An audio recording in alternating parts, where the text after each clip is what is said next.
Dear Congress, I am a voice for the American people. We are faced with an epidemic. America's secret. I'm Destin Bigsby, a voice for change.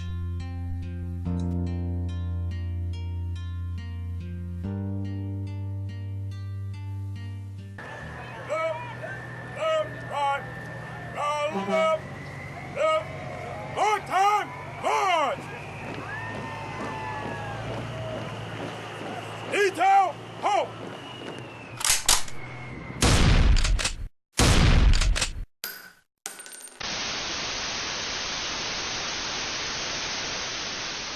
It has happened again. Another mass shooting in America. Multiple shots fired, multiple people down. A killer roaming the halls of the Washington Navy Yard looking for targets. There has been a mass shooting. What we're hearing from the police so far, there are a number of casualties in this matter already. Yes, but again, a mass shooting at this movie theater outside Denver, Colorado in Aurora. Newtown 911, what's the location of the emergency? Sandy Hook School. I think there's somebody shooting in here. Sandy Hook School. Okay, what makes you think that? Because somebody's got a gun. I saw a glimpse of somebody. They're running down the hallway. We must prevent these unspeakable tragedies from happening again and again and again. A grand experiment, what happens when you don't treat people. But then you're going to have to accept 10% of homicides being killed by untreated mentally ill people. You're going to have to accept Tucson and Aurora. You're going to have to accept Cho at Virginia Tech. These are the consequences when we allow people who need to be treated to go untreated. Dr. Torrey is the nation's most prominent psychiatrist.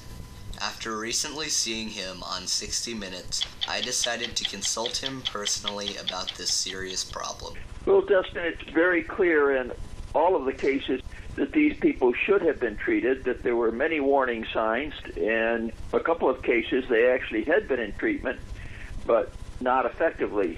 If these individuals had been treated for their mental illness, these tragedies would not have occurred. Is this ongoing disaster that I have been observing as a psychiatrist for the last 30 to 40 years, and which is continuously getting worse.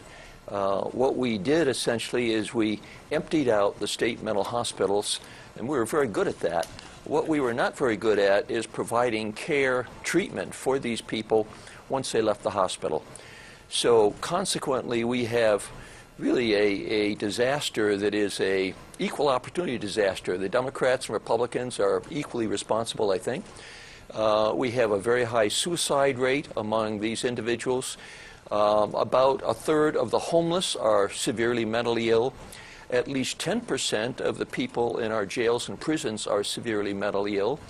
And this group also is committing about 10% of all homicides in the United States, almost all of which are preventable if they were being treated. So, I decided to go to the streets and meet the people who face these challenges daily.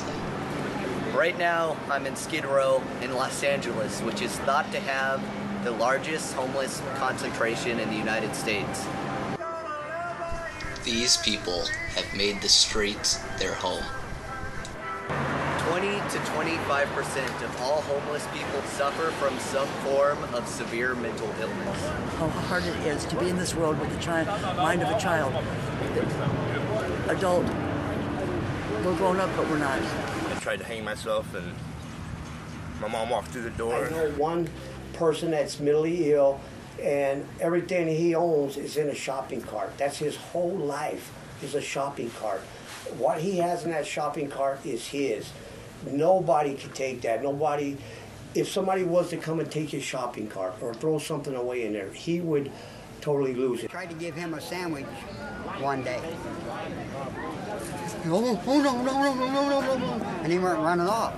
So I walked over and threw the sandwich in the trash and walked away. And he came back and got the sandwich out of the trash can, but he wouldn't take it from me. But what has happened is, in our zeal to close down these psychiatric hospitals and these asylums, many believe that we've gone too far, and gone too far to the extent that there simply is not enough beds to take care of people.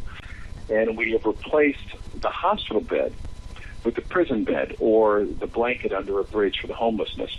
Concerning mental illness, PTSD, also plays a factor in our mental health system. In 2012, more soldiers committed suicide than died in battle. I spoke with some Purple Heart recipients at the Veterans Day Parade. Nobody returns home without some type of injury. Not every injury leaves a scar that you can physically see. I know quite a few people who do have PTSD. A lot of the Marines I was with in Iraq now suffer from PTSD and other injuries. To be homeless and to have any kind of medical condition is disabling. And it's a shame.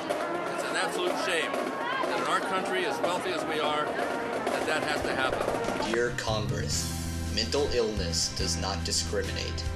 1 in 4 Americans have some type of mental condition, some more serious than others. We must come together to bring awareness, early detection, and education. This is a bipartisan problem.